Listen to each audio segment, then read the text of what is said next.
Dédé àsìkò yìí gbogbo ibi tí ẹ ti ń gbọ́ mi lé lóko tàbí lẹ́yìn òde, ẹ jẹ́ kí a gbàdúrà. Bàbá wa olùfẹ́ wa wọn àgbéyìnga ṣe yín lọ́ba fún àánú àtọ́jú rere ńlá láti tún rí ọjọ́rú mìíràn nínú oṣù ìkẹjọ, èyí ọjọ́rú tó gbẹ̀yìn oṣù yìí. A sì gbàdúrà wípé gbogbo ohun tó ń jẹ́ ìrújí nínú ayé wa, ẹ̀yin yóò fi òpin sí ní orúkọ Jésù.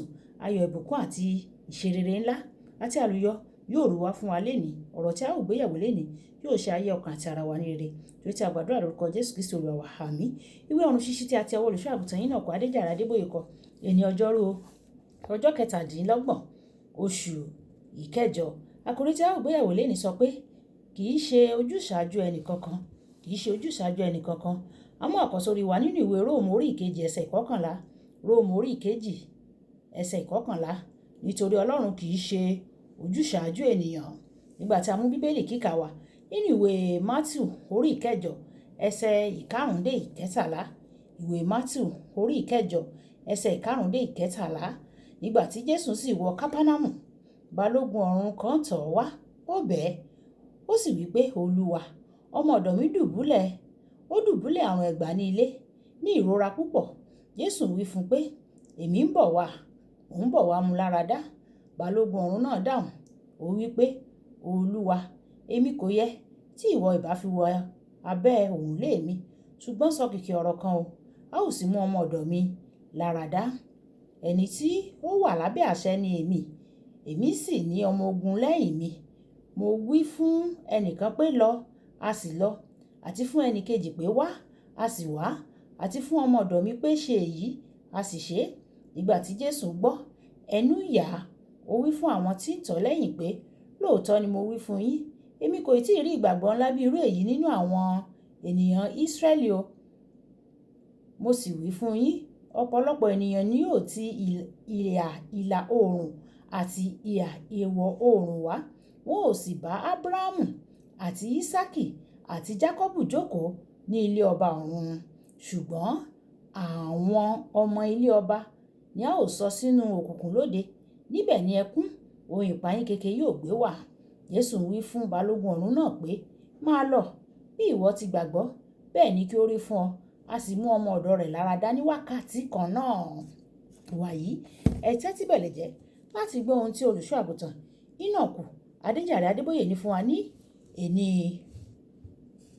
ọjọ́rú. Ọlọ́run kì í ṣe ojúsàájú ẹnìkankan. Iṣẹ́ àwọn àpọ́stélì orí ìkẹwàá ẹsẹ̀ ìkẹrìnléníọgbọ̀n. Ohun tí ó ṣe fún ẹnìkan ṣáájú, ó lè ṣe fún ìwọ náà fún àpẹẹrẹ. Nínú ìwé àwọn ọba kìíní orí ìkẹtàdínlógún ẹsẹ̀ ìkẹjọ dé ìkẹrìndínlógún, obìnrin opó kan wà níbẹ̀ tó jẹ́ pé ó ní oúnjẹ ẹ̀ẹ̀kan ṣoṣo. Ọlọ́run bẹ̀ ẹ́ wò, oúnjẹ ìkẹyìn yìí sì bọ́ sí oúnjẹ fún ọdún 3 mìíràn. Nínú ìwé àwọn ọba kejì orí ìkẹrin ẹsẹ̀ ìkíní dé ìkeje, obìnrin opó mìíràn tó ní ìkòkò kan ṣoṣo, Olúwa dá sí ọ̀rọ̀ rẹ̀, òróró náà sì pọ̀ sí i títí débi pé ó tó láti fi san gbogbo gbèsè rẹ̀, tí wọ́n sì tún fi ń gbé ayé lọ. Tí o bá ti rí i tí Ọlọ́run ti ṣe ohun tí o fẹ́ fún ẹlòmíràn, gbà á gẹ́gẹ́ bí ìdánilójú pé ó lè ṣe bẹ́ẹ̀ fún ìwọ náà. Ní ìgbà tí o bá rí àkọsílẹ̀ ìyanu kan tí o fẹ́ nínú ìwé mímọ́, ṣe àjọyọ̀ rẹ̀, nítorí pé ìyanu tìrẹ náà yóò wá. Ó ti wà ní ojú ọ̀nà. Níwọ̀n ìgbà tí ìwọ bá ti jẹ́ ọmọ Ọlọ́run, tí o jẹ́ ọmọ rẹ̀, Ọlọ́run kì í ṣe ojúsàájú ẹnìkankan tàbí irú ènìyàn kankan o. Ohun tó ṣe pàtàkì fún ọ ni pé kí o ní ìgbàgbọ́, nítorí ohun gbogbo ní ṣíṣe fún àwọn tí ó bá gbàgbọ́. Ìwé Máàkù orí ìkẹsàn ẹsẹ̀ ìkẹtàléníogún. Ọlọ́run jẹ́ Ọlọ́run ìlànà. Ẹnikẹ́ni tó bá tẹ̀lé àwọn ìlànà rẹ̀ tí ó sì ní ìgbàgbọ́ nínú rẹ̀ yóò ní ìrírí ojúrere àti agbára rẹ̀. Jésù kò lè ṣe ọ̀pọ̀ iṣẹ́ ìyanu ní ìlú rẹ̀ nítorí àìgbàgbọ́ àwọn ènìyàn. Ìwé Mátíù orí ìkẹtàlá ẹsẹ̀ ìkejìdínlọ́gọ́ta. Bó tilẹ̀ jẹ́ pé wọ́n jẹ́ àwọn ọmọ ìlú rẹ̀, níwọ̀n ìgbà tí wọn kò ti ní ìgbàgbọ́, wọn kò lè gba ìyanu.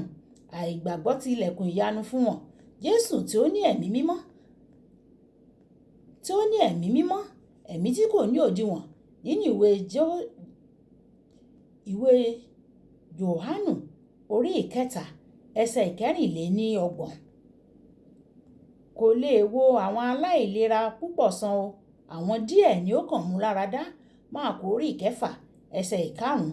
Bí ó ṣe wù kí o rò pé o súnmọ́ Ọlọ́run tó, tí o bá ní àìgbàgbọ́, ó lè dín ìwọ̀n ohun tí ó lè ṣe nínú ayé rẹ kù o.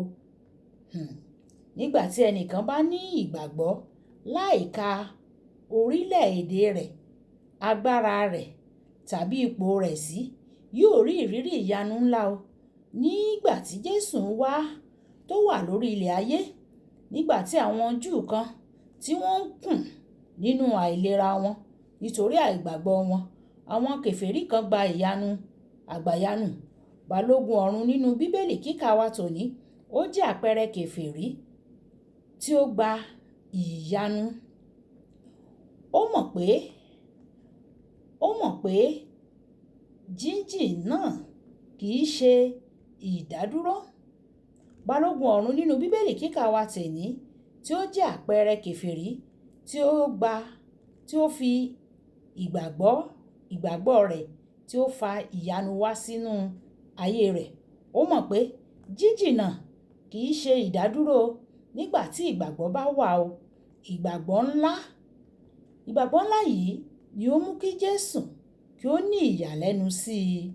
Olùfẹ́, tí o bá ní ìgbàgbọ́ nínú Ọlọ́run nípa ìyanu tí o ti rí tàbí tí o ti kà, Ọlọ́run lè ṣe irú rẹ̀ fún ìwọ náà pàápàá láì náání bí ipò rẹ ṣe burú tó tàbí àwọn ìṣòro tí ó yí ọ ká. Tí o bá ti lè ní ìgbàgbọ́, ìwọ yóò rí ògo Ọlọ́run, ìwọ yóò sì rí iṣẹ́ ìyanu Ọlọ́run. Ìwé Jòhánù orí ìkọkànlá ẹsẹ̀ 40.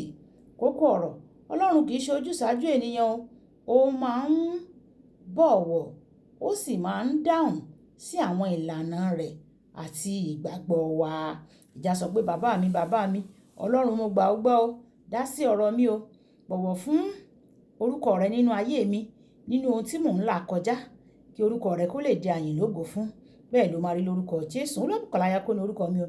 Ẹ máa bá mi like, ẹ máa share, ẹ máa comment nípa ẹ̀, kí àwọn ènìyàn kan lè jẹ àǹfààní ọ̀run ṣíṣí Yorùbá. Ó dàbọ̀.